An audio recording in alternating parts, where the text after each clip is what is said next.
자, 이번 활동에서는 여러분들이 일상생활 속에 보여줄 수 있는 내용들을 보면서 이상, 이하, 초과, 미만이 어떻게 쓰이는지를 함께 확인을 해보도록 하겠습니다.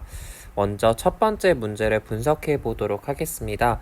선생님이 한 페이지를 그대로 이렇게 화면에 띄운 이유는요, 중간에 이제 자르거나 부분적으로 보여주기에는 이 문제가 전체적으로 한 장이 연결되어 있기 때문에 조금 작더라도 한 장을 전체로 표시를 해 보았습니다. 지금 보면 등급이라는 낱말이 나와요. 준기내 반 남학생들의 기록이 어느 등급에 속하는지 알아봅시다. 기록을 이렇게 등급별로 분류할 수 있다라는 거예요. 그래서 지금 보면 이상, 이상 이하, 이상 이하, 이상 이하, 이하 이렇게 표시가 되어 있는 것도 여러분들이 발견할 수 있습니다. 그럼 먼저 우리 준기의 등급을 한번 확인해 볼게요. 일단 36이라고 하는 숫자는 어디에 들어가 있을까요? 22 이상, 39 이하의 범위에 포함되어 있습니다. 그리고 등급은 몇 등급일까요? 그러면 네, 3등급에 해당하겠죠? 이렇게 여러분들이 등급을 찾아낼 수 있어요. 준기와 같은 등급에 속하는 학생들의 이름을 한번 정리해 보겠습니다.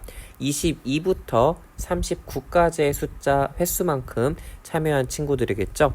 우선 당연한 이야기겠지만 준기 있고요. 명환이도 여기에 속하죠? 22 이상이기 때문에 22를 포함하는 거예요. 그리고 은민이는 해당하지 않고요. 형진이는 더 낮은 등급을 받았겠네요. 정훈이 39니까 딱 이하 39 등급 안에 들어갈 것 같고요. 상철이는 조금 더 높은 등급에 속하겠습니다. 그래서 준기, 명환, 정훈 3명의 이름을 적을 수 있겠죠. 준기가 속한 등급의 횟수 범위를 어떻게 나타내면 좋을까? 여기 보면 네, 22 이상 39 이하에 해당하는 부분을 우리가 정리를 해야겠죠.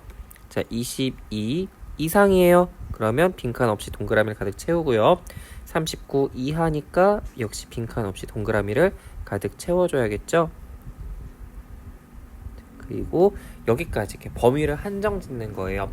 지난번에 이상, 이하, 초과, 미만을 수직선으로 표시할 때만 하더라도 우리가 어떤 범위가 제한되어 있지 않기 때문에 오른쪽으로 끝까지 가거나 왼쪽으로 끝까지 가는 그림을 그렸다면 이번에는 범위가 딱 어디부터 어디까지 정해져 있을 때 지금 보는 것처럼 기준되는 숫자들 두 곳을 딱딱 표시해주면 됩니다. 이제 여러분들이 2번 문제를 정리해서 보면 조금 더 자세히 알 수 있을 거예요. 함께 다음 문제로 넘어가겠습니다. 일단 교과서 내용을 먼저 함께 확인해 보죠. 우리 수의 범위를 이상, 이하, 초과, 미만을 이용하여 수직선을 나타내면 다음과 같이 나타낼 수 있다고 합니다. 자, 이상과 이하를 선택했을 경우 지금 이렇게 기준 숫자에 빈 공간 없이 꽉 채워주면 되고요. 이상과 미만이에요. 이상은 그 숫자 5를 포함하기 때문에 동그란 부분을 다 채우면 되고요.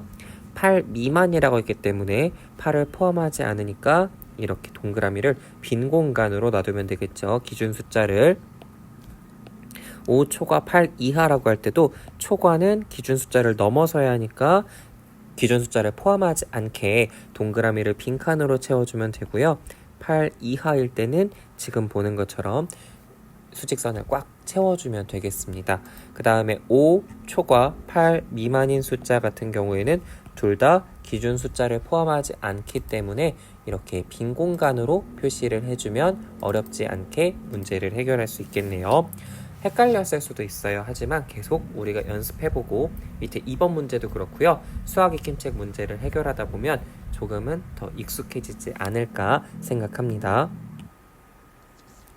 연수는 이번에 씨름 대회를 참여하려고 한대요. 몸무게가 48kg인 연수는 어떤 체급에 속하는지 알아봅시다.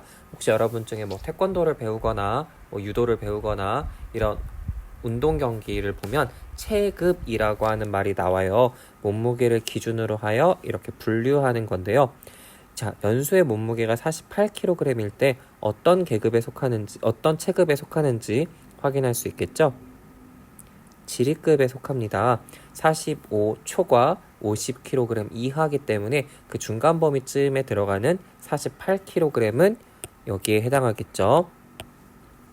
연수가 속한 체급의 몸무게의 범위를 말해보라고 했어요. 어떻게 말할까요? 45 초과 50 이하.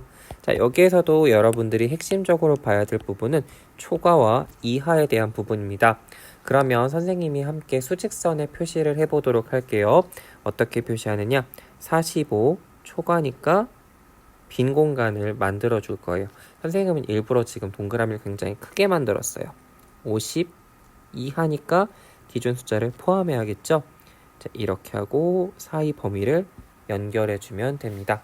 그래서 여러분들이 45를 찾고 45의 기준 숫자를 먼저 표시를 해주면 어렵지 않게 계산할 수 있겠죠.